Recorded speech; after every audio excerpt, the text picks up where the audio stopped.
안녕하십니까. 짚고 넘어가사 이병준입니다.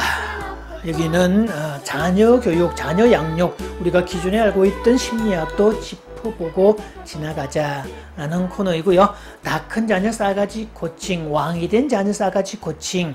오늘은 25번째, 왜 자녀들은 화를 낼까? 왜 분노에 차있을까? 네 번째 이야기, 심리적 고아이기 때문이다. 이런 말씀을 드리겠습니다. 한국의 엄마들은 대체로 불안합니다. 이 부모의 과도한 불안, 특히 엄마의 불안은 아이로 하여금 거절감을 안겨주고요. 거절감의 연속은 아이로 하여금 심리적 고아, 정서적 고아, 부모가 없다는 그런 느낌으로 작동되게 됩니다. 이 불안이 많은 엄마는 아이의 느낌과 생각을 잘 받아줄 수 없기 때문에 이 심리적 공간이 너무 적기 때문에 아이는 자기가 수용받는 존재라고 느끼지 못합니다. 어릴 때는 그런 부모 밑에서 돌봄을 받아야 하기 때문에 그래도 참고 견디고 순응하는 것처럼 보이는데 아이가 초등 고학년이 되고 중고생 이상 올라가면 스스로가 힘이 생기잖아요. 그럴 때부터 분노를 터뜨리기 시작을 하고 아주 강하게 반응을 합니다.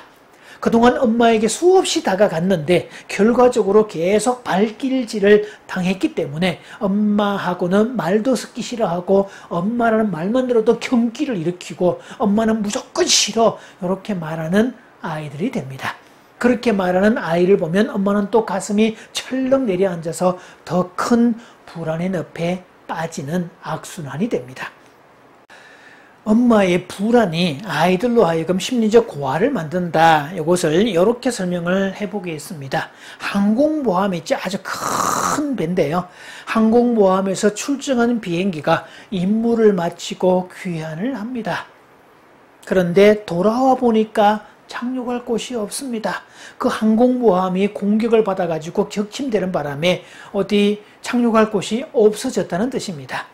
임무 수행 중에 큰 부상을 입어서 바로 응급치료를 해야 될 상황인데도 착륙할 곳이 없고 혹은 비행기가 공격을 받아서 폭발 직전인데 빨리 착륙해서 불도 꺼야 되고 조치를 취해야 되는데 내릴 곳이 없다면 그래서 어쩔 수 없이 부상 입은 채로 정말 폭발 직전인 비행기와 함께 바다에 수장될 처지가 되었다면 이 사람의 느낌은 어떨 것 같습니까? 바로 아이들이 느끼는 느낌이 이런 느낌이라는 거죠. 정말 말 그대로 항공모함이란 표현을 썼는데 이 어미 모자를 쓰고 있습니다. 항공모함이다. 항공기의 이 어미와 같은 항공기가 나갈 수도 있고 들어올 수도 있는 그런 어떤 어머니의 가슴과 같은 그런 곳이다. 이런 의미를 담고 있는데요.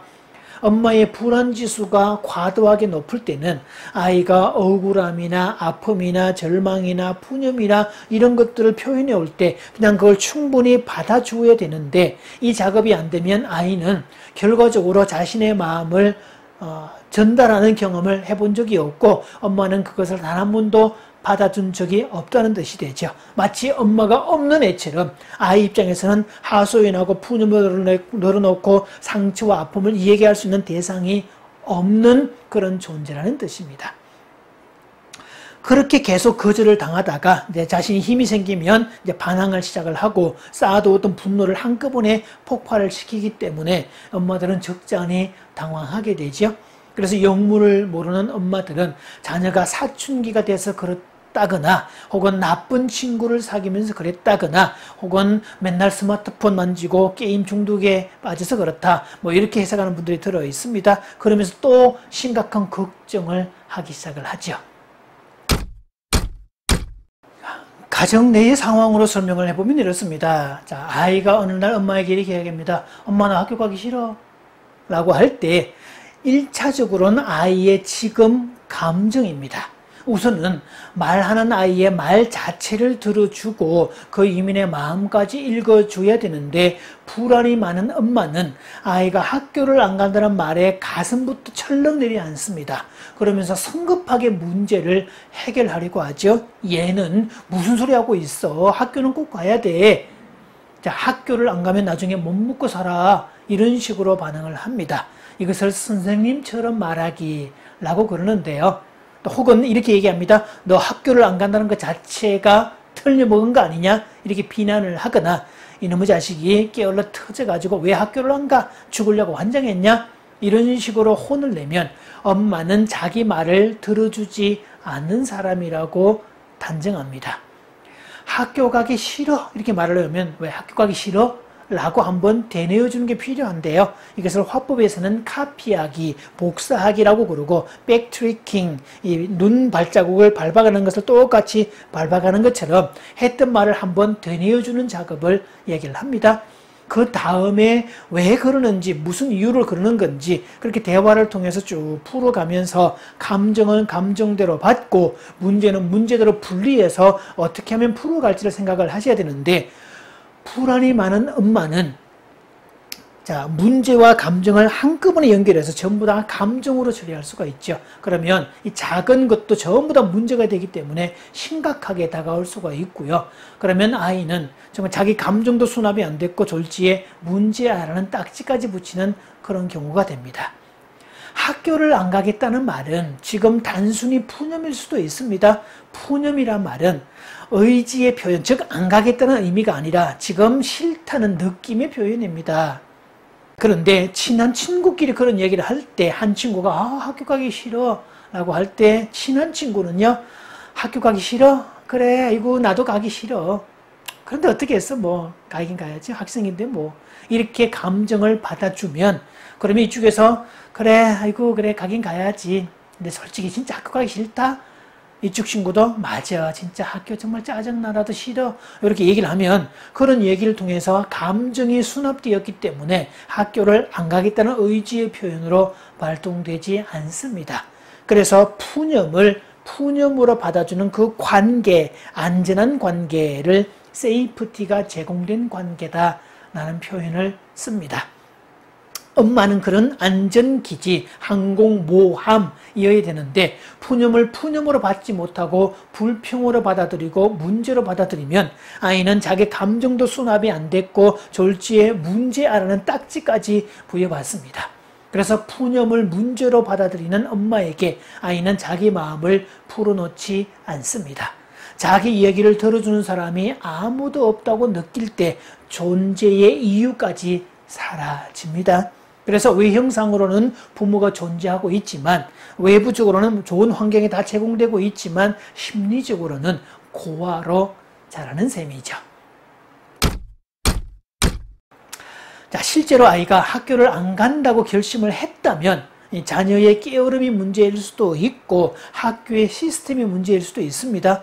교사하고 관계 속에서 억울한 일을 당했거나 학교에서 무슨 왕따가 있었거나 뭐 친구들 사이에 오해가 있거나 폭력을 당했거나 아니면 얼떨결에 가해자가 되었다거나 문제에 휘말렸거나 여러 가지 이유가 있을 수도 있겠죠.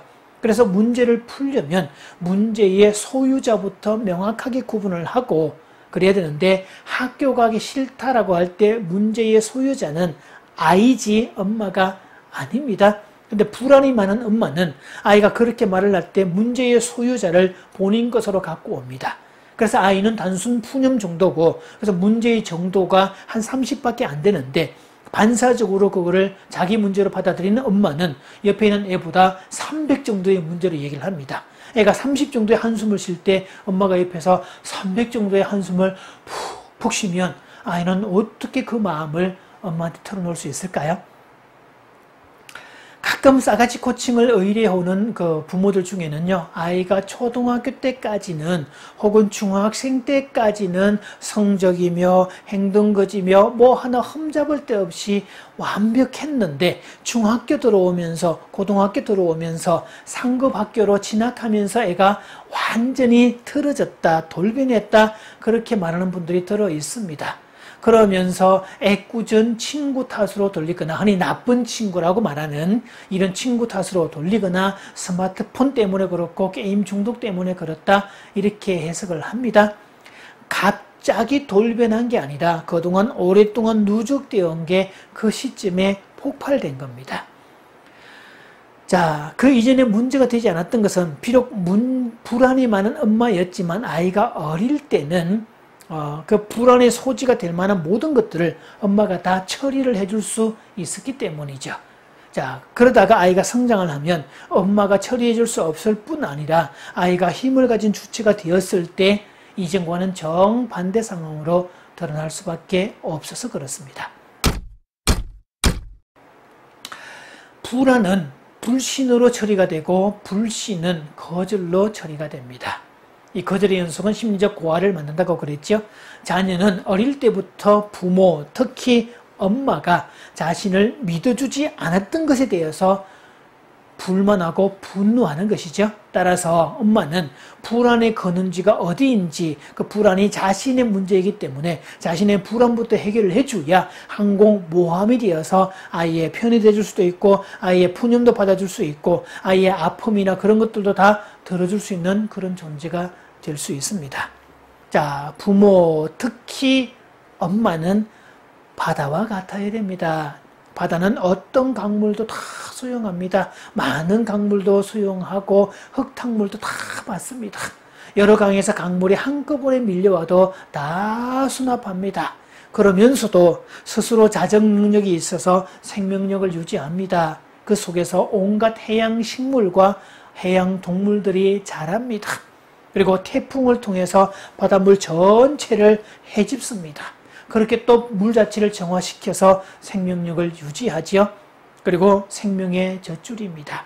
바다의 물을 증발시켜 구름을 만들고 그 비를 내려서 온 대지의 생명을 살리고 그것도 그 물이 개울과 강을 흘러서 다시 바다로 흘러오게 만드는 순환하는 그런 역할을 하고 있죠. 그래서 아이들이 성장하는 동안에 엄마라는 바다에서 아이는 마음껏 수영할 수 있도록 마음껏 항해할 수 있도록 만들어 주셔야 됩니다. 다음 시간에도 아이들이 왜 화를 내는지에 대해서 계속 말씀을 드리겠습니다.